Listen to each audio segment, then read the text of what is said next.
the Football Tribe UG channel. Robert Kesakos is your usual suspect. Welcome back to yet another live broadcast on your favorite football updates channel. It's a pleasure to be with you here on this beautiful Wednesday morning, the 4th of March 2026. I hope you guys are doing okay. I hope you're all right. Thank you so much for those of you that managed to catch last night's broadcast. Unfortunately, we had to end it prematurely due to a medical emergency that I had to help tend to. It wasn't for me, it was for somebody that I needed to help get to hospital in the wee hours of the night. So it's because of that emergency that our broadcast last night was cut short. Hopefully tonight won't be the case, but that did happen. We'll get to talk about what happened last night in the Premier League. We'll get to discuss what Barcelona were able to do or not able to do from last night because we're keeping tabs on that game. We'll speak about Wolverhampton Wanderers. We'll talk about Sunderland. Of course, quite some very unfortunate for Leeds. And things like that. Then we'll also have a recap or a reminder of what's to come tonight. Last night I was also checking up on and that game between Inter Milan and Como. Last I checked had been goalless during the normal action of play before.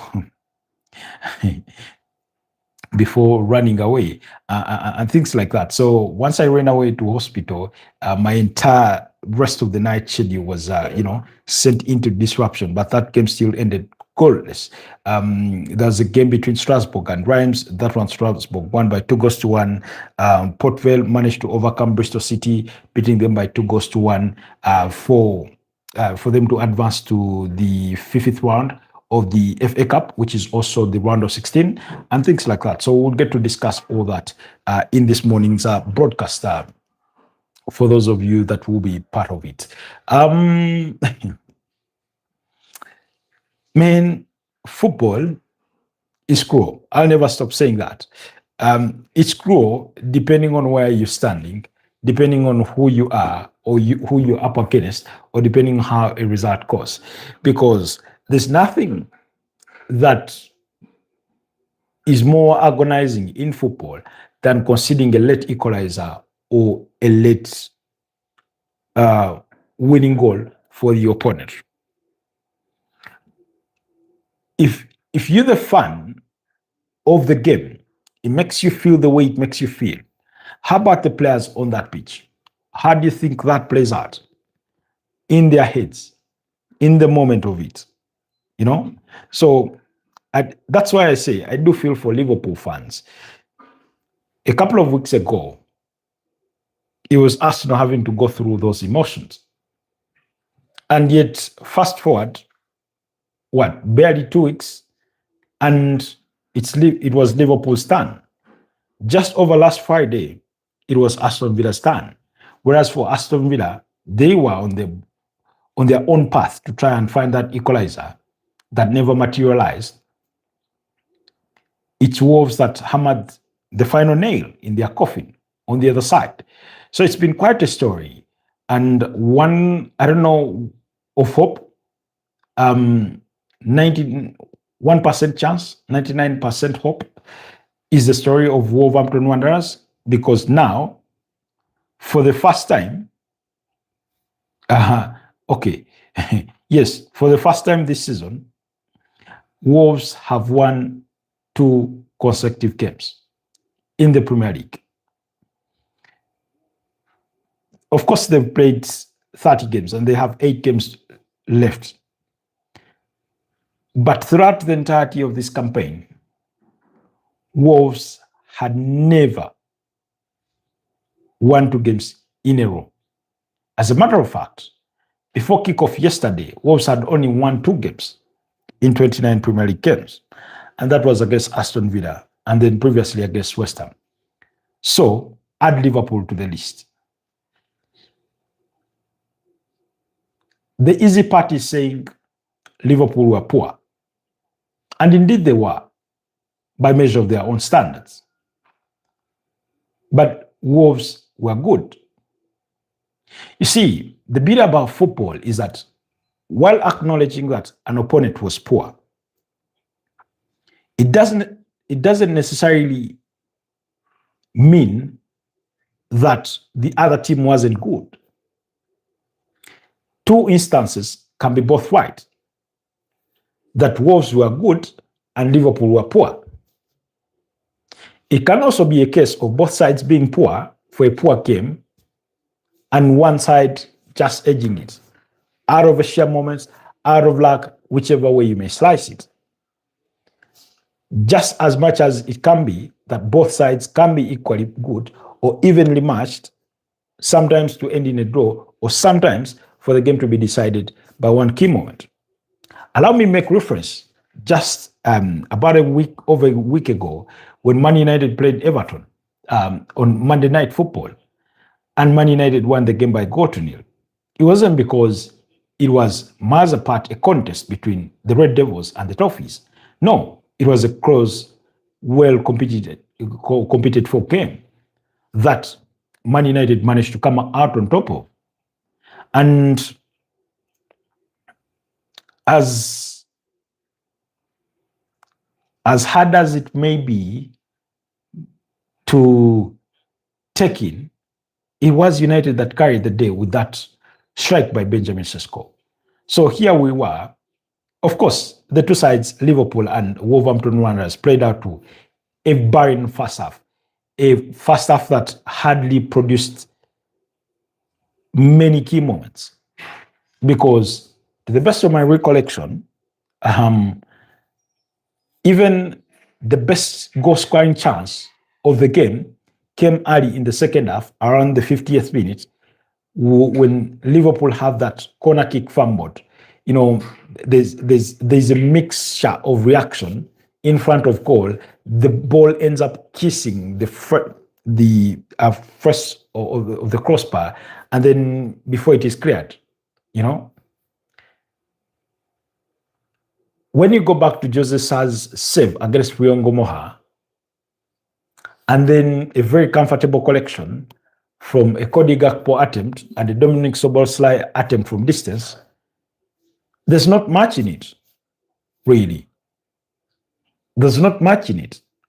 And I remember I spoke about this, again in the preview, that whereas Liverpool had won their last 3 consecutive games, particularly in the victory against Nottingham Forest, they had not looked good.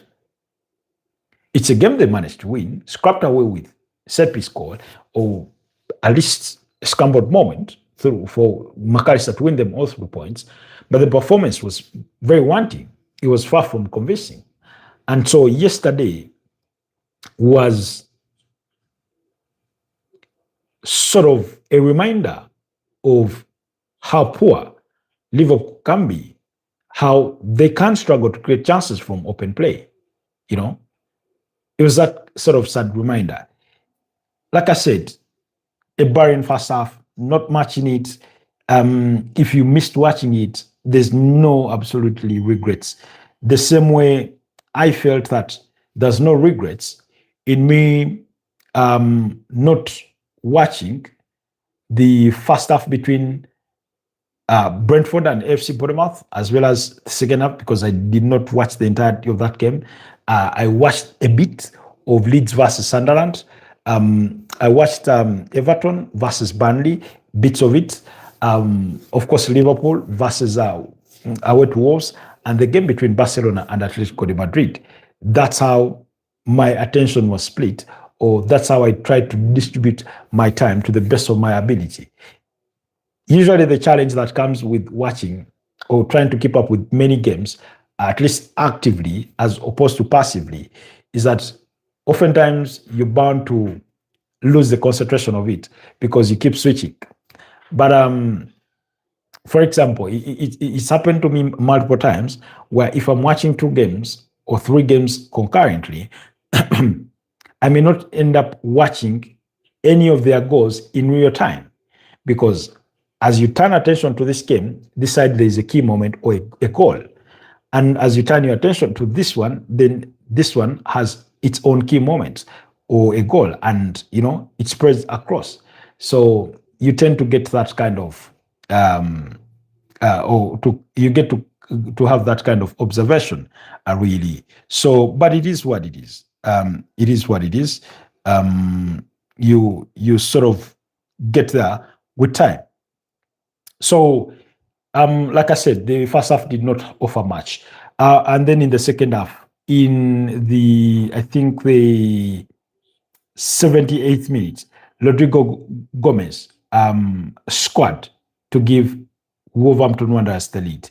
I thought, with Arkodare providing the assist, I thought Ibrahim Konate, maybe he could have done more, but that being microsecond late or half a second late is how Rodrigo Gomez nicks that ball over or beyond Richardson. Sorry, beyond Alson Ramsey-Specker in the Liverpool goal, and suddenly it was 1-0.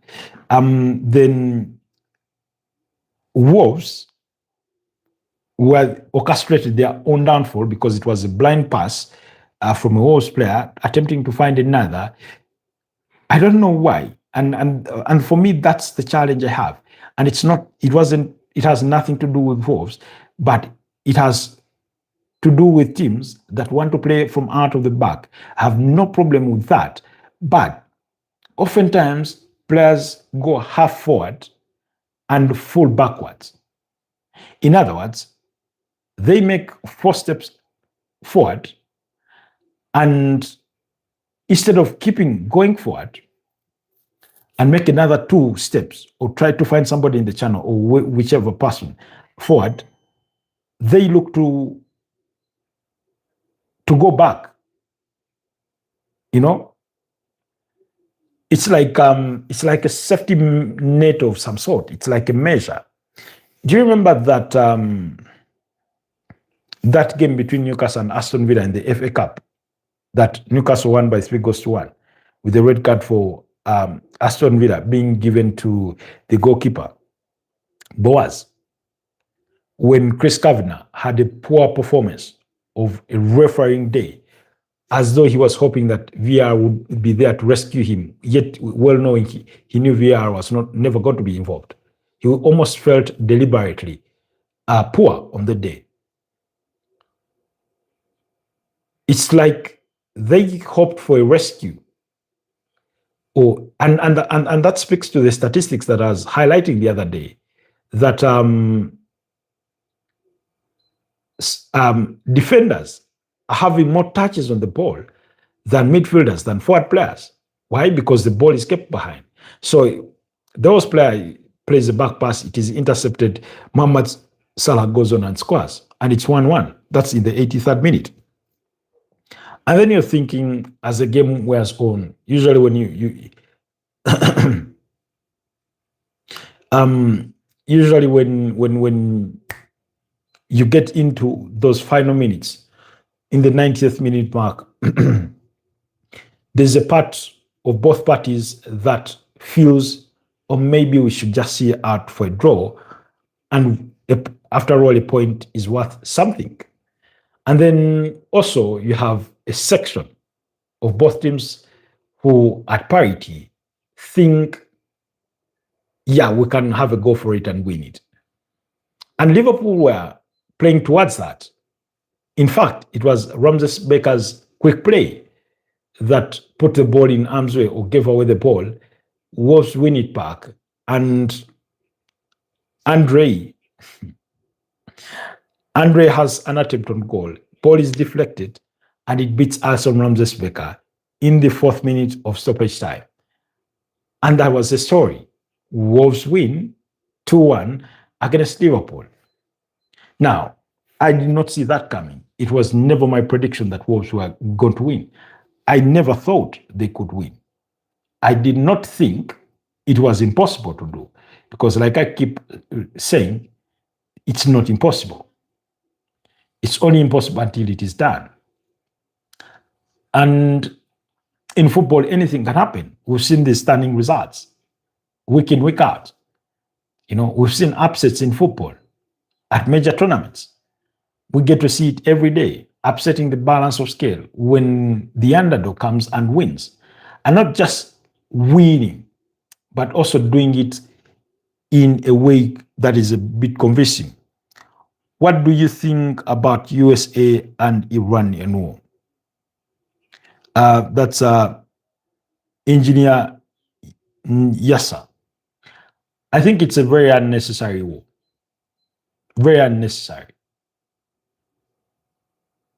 So that's what I think about it. So that's how the game played out.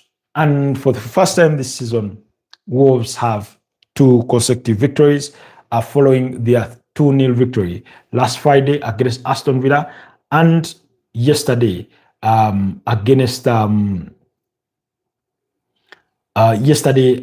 Liverpool. That means on the Premier League table, when you look at it now, Wolves have 16 points and are only 3 points behind Burnley. Now, that shouldn't matter much because either way, it's still relegation. But if you're looking at the mathematics, and for me, like I won't stop saying this until perhaps it changes. The writing is on the wall that Wolves will be relegated. The only way they avoid relegation is not by what they do, but it's also by what happens to their relegation opponents. In other words, Nottingham Forest, Tottenham Hotspur, Leeds United, and by extension, Crystal Palace, perhaps Newcastle, who are in 13th place with 16 points, because Wolves are only 20 points behind Newcastle, and 20 points is the result of 7 consecutive wins, provided Newcastle keep losing. So, if I said this before, if Wolves were to go on to and be perfect for the remainder of the season, maybe they have a chance about surviving relegation. I think the team that ever got relegated with the most amount of points was West Ham United with 42 points. I do not particularly remember what the season was, but that was the highest tally for a relegated team. This season, it doesn't seem like that's going to be the case.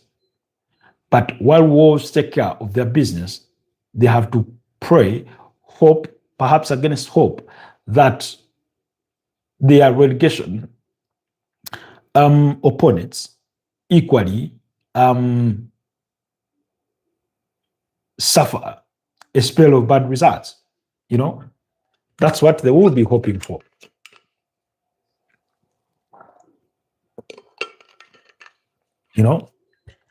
That's what they will be hoping for. Because it's not just about what they do, it's also about what others do. Because even if Wolves were to keep winning and all those embroidered in the relegation battle equally keep winning, majority of their games or all their games, then it will not help Wolves' cause. What will help Wolves' cause, for example, is if we go into Thursday and Crystal Palace beat up against Tottenham Hotspur. Which I expect to be the case, Man City beat up against Nottingham Forest. Today, I expect that to be the case. If West Ham go away to Fulham and lose, as Burnley already did, losing to Everton yesterday by 2-0. So those are the kinds of results that Wolves can hope for or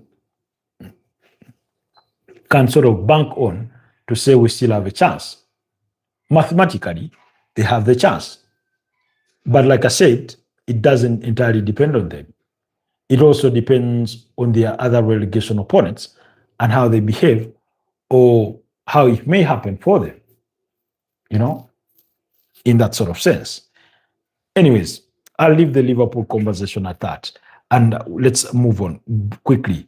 Like I said, the AFC Bournemouth-Brentford game played out to a goalless draw, while Sunderland won away at Leeds by 0-0. It was a penalty, a very poor penalty by Noah Sadiki. No. Was it? No. It wasn't Noah Sadiki.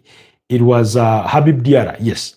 Habib Diarra stepped up after a handball in the area that had required VAR review, and it was then given. And then he stepped up, took a poor penalty.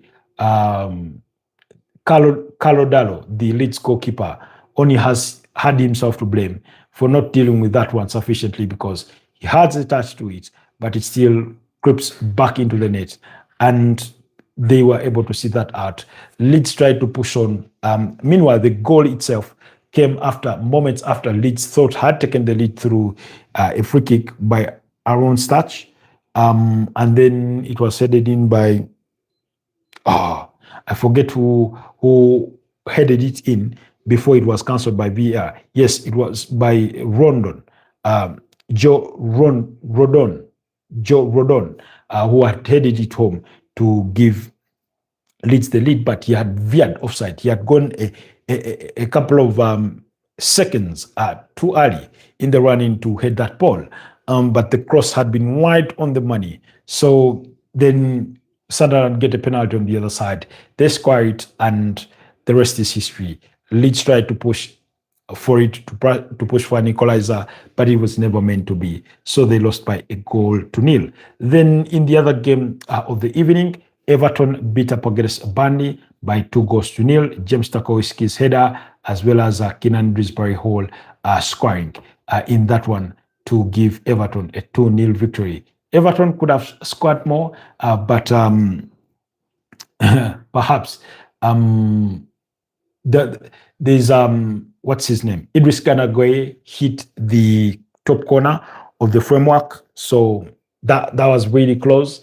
That was, I think, in the second half. Burnley could have equally scored in that game, but once again, Jordan Pickford pulled off some immaculate saves in that game, and yeah, it finished 2-0, and Everton will be delighted, or were very delighted with the result. It was a perfect score prediction for us here on the channel, and those 43 points put Everton within touching distance of their rivals in Liverpool. Not in terms of league table position, but in terms of points, because Liverpool are still 5th on the league log despite their defeat away to Wolves. But in 8th place is Everton with 43 points. That means they are only 5 points adrift of Liverpool. Remember, we have a Merseyside derby coming up in just a couple of weeks. So we look forward to that. Who knows what the situation on the Premier League table will be like by the time we get to that. But also, just to digress a little bit back, speaking in the aftermath of the game, Virgil van Dijk was saying this is the most competitive season he has been part of in as far as the Premier League is concerned. I think based on how results have gone across board, based on how teams have been hard to deal with, to break down and things like that. So whether you share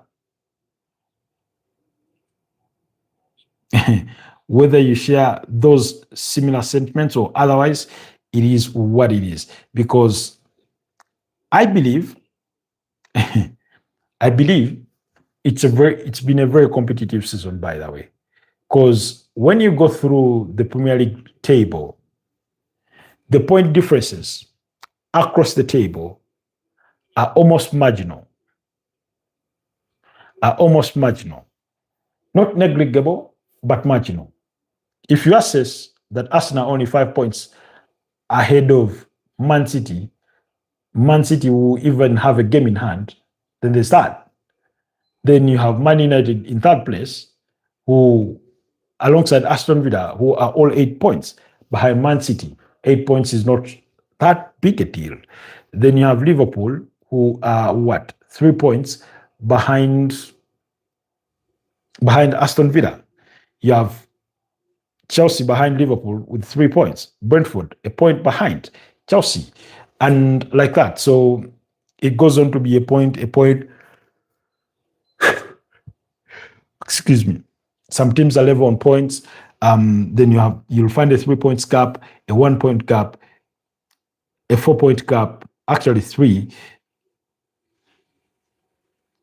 point gap, like that. So in other words, the biggest margin of points between teams that are next to each other is the gap between Manchester City and Man United in third place, which is 8 points. So that's the biggest margin of points that you have on the Premier League table.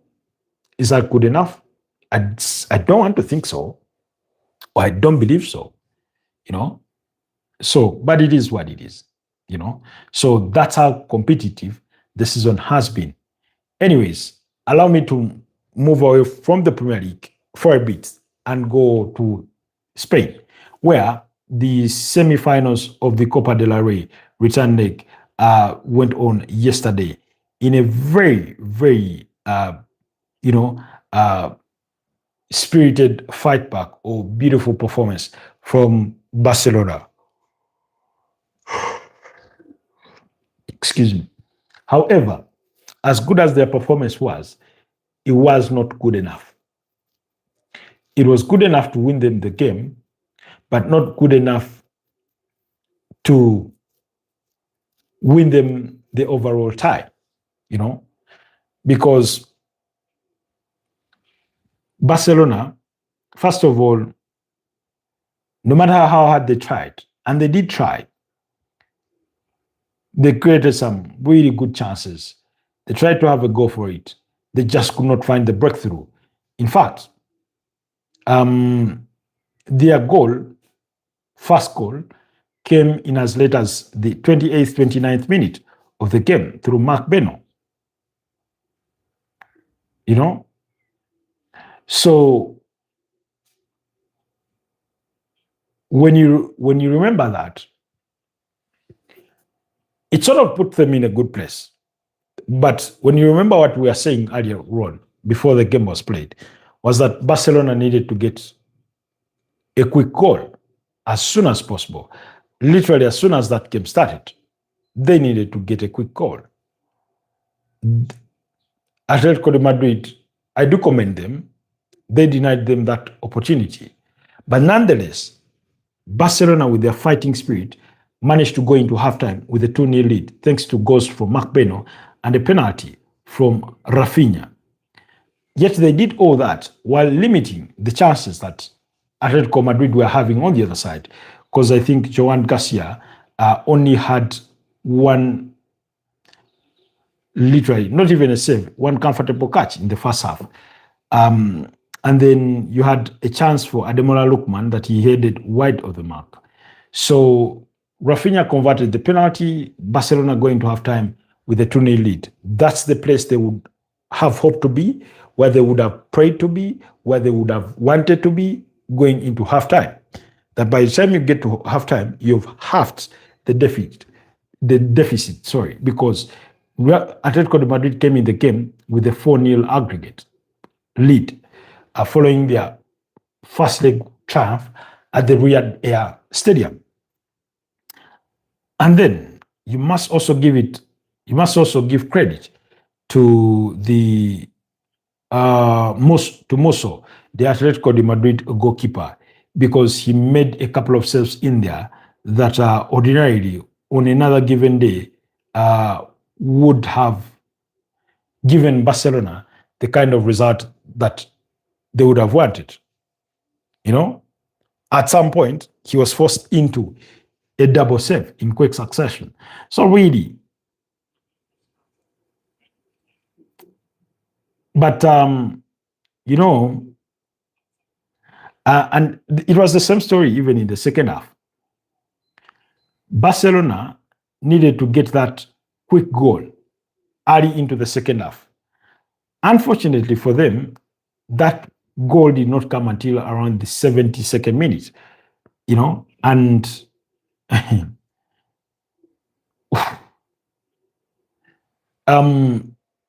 it came at that time, and it was still very encouraging, because again, if you're in Barcelona's shoes, you're 3-0 up with 20 minutes, roughly 20 minutes to play, left to play, and you're looking for that one goal that brings the tie to level, you're definitely thinking you're in a good position. But Atletico Madrid did just enough to stay in the tie, and they did not offer much going in the opposite direction. So it finished 3-0. My prediction had been 3-1 for Barcelona to win, but they won 3 goals to nil. And Atletico de Madrid marched on to the finals of the Copa del Rey, which I think, in my humble opinion or humble view, is that it is the best chance Atletico de Madrid have at winning some silverware this season. Now, it's not the only competition they're still fighting in. Uh, I do, I don't think, by a miracle, they can win the Spanish La Liga. I do not think they will win the UEFA Champions League.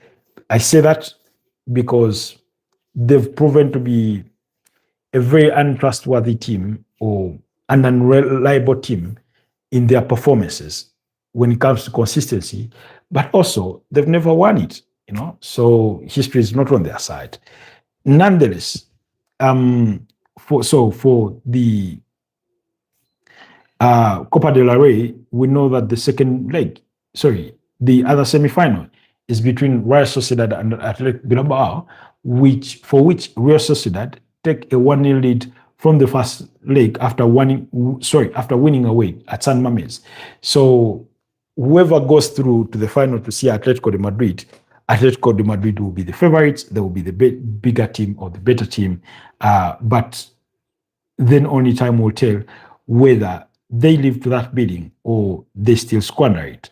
Then in the Coppa Italia tonight, Lazio are up against Atalanta, like I told you yesterday, for the first leg between Como and Inter Milan. That one ended goalless, So it does give Como a fighting chance going into the reverse fixture that will come later on in April and things like that. So yeah, okay, allow me move on. So today there are some league games. In the German Bundesliga, there's a game between Hamburg SV and Bayer Leverkusen. I hope this is a moved game for Bayer Leverkusen to have more time to prepare for their game against Arsenal in the UEFA Champions League. Then in the Spanish La Liga, you have a game between Rayo Vallecano and Rayo Valladolid. Rayo Vallecano and Rio Oviedo are there. That game coming at 9 p.m. East African time. So then in the Premier League, we all know that we have more games with the continuation of match day 29 today. Aston Villa at 10:30 p.m. will be at home against Chelsea. Brighton will entertain Arsenal at the MX Stadium at the same kickoff time, while Fulham will take on West Ham. Manchester City will be at the Etihad Stadium beating up against Nottingham Forest. I do not know. I've never been more sold or convinced that a team are going to get beat than how I expect Man City to beat up against this Nottingham Forest side. It's not to say that it's impossible for Nottingham Forest to win. It's just to say that I have little faith in Vitor Pereira doing a number on Pep Guardiola. So, and then in the late kickoff for today, or the game that kicks off a little later, will come at 11:15 p.m. when Newcastle entertain Manchester United. So we'll do our best to keep tabs on the Aston Villa Chelsea game, on the Arsenal Brighton game, and then of course later on the game between Newcastle and Manchester United. For Man City, we'll also keep our eye peeled on it here and there and see what they will be able to offer on the given day. Anyways, so allow me move on from that and quickly go to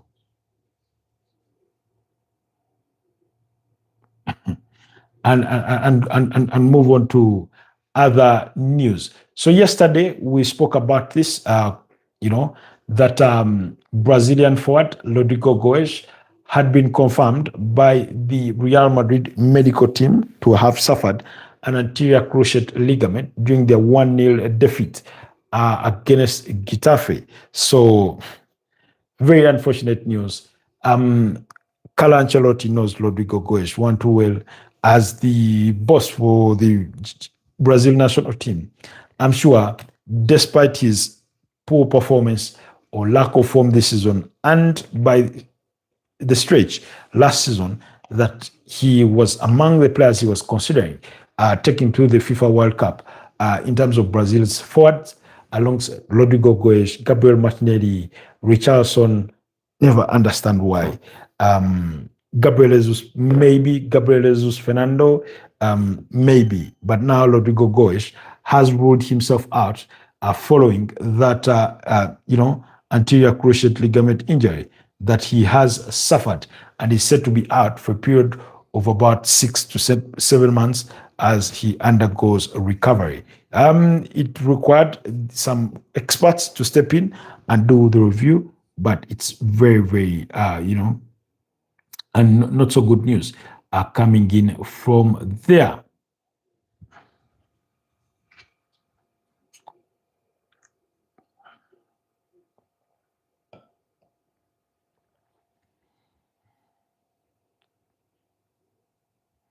So,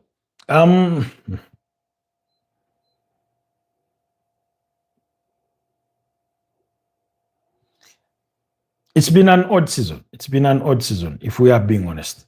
But the responsibilities for the teams in action today now is pretty much clear. The way you had it yesterday, Arsenal they know they need to get the job done against Brighton.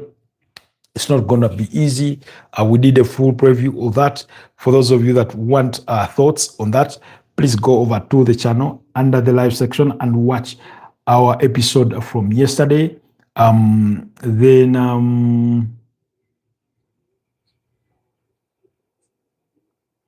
Man City, the story is not different. Chelsea, Aston Villa, they know what is at stake for both sides. I don't know if Chelsea will be able to overcome Aston Villa, but if there was a time to get a number on Aston Villa, now would be good to do it because they've not had form on their side. They've not had good form. They've struggled. They've just lost to Wolves just the other day, last week. Yes, I understand Chelsea also lost to Arsenal, but they were losing to the table leaders. So you can, in a way, excuse that. But when you look at Aston Villa, you go back, they lost to Brentford by 1-0.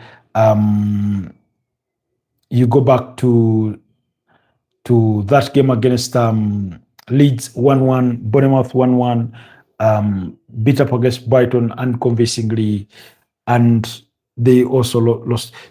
So, I mean, losing 2 of their last 5 games, only winning 1, and by extension, you suspect, because that's also a loss, I think, was it against Everton? So, in other words, there's been quite a couple of those, So, if you're Chelsea and you're looking at how Villa have been performing, then you must be thinking to yourself, this is a winnable fixture. Not an easy fixture, but a winnable fixture. We know Aston Villa have responsibilities beyond the FA Cup weekend. Luckily for them, they are already out of the FA Cup, so they will have a weekend's rest before they play away to Lyon. And then, so you see, they lost to Everton. That was in Jan. They won against Newcastle in the Premier League. They were doing well in the Europa League, but in the Premier League, results were not convincing. They lost to Brentford, 10-man Brentford, Dango Ouattara scoring in that one, and Kevin Schade getting a red card, Scrapped away in beating Brighton, 1-0. They've been very unconvincing in their performances recently. So Chelsea, go look at that blueprint of how Wolves did it, deploy the same strategy, and maybe you'll have a fighting chance. Maybe you'll have a chance against that, that Aston Villa side, who the injuries of John McGinn, Boubacar Kamara, and Yuri Tillemans have really, really cost them a lot in the recent past. Anyways, guys, Why don't you allow me wrap it here and wish you a wonderful rest of the day. Let's catch up tonight for the late night broadcast. We'll be coming with the updates from those respective Premier League games as will be played at the different stadia. Stay blessed and have a wonderful day. Bye bye for now.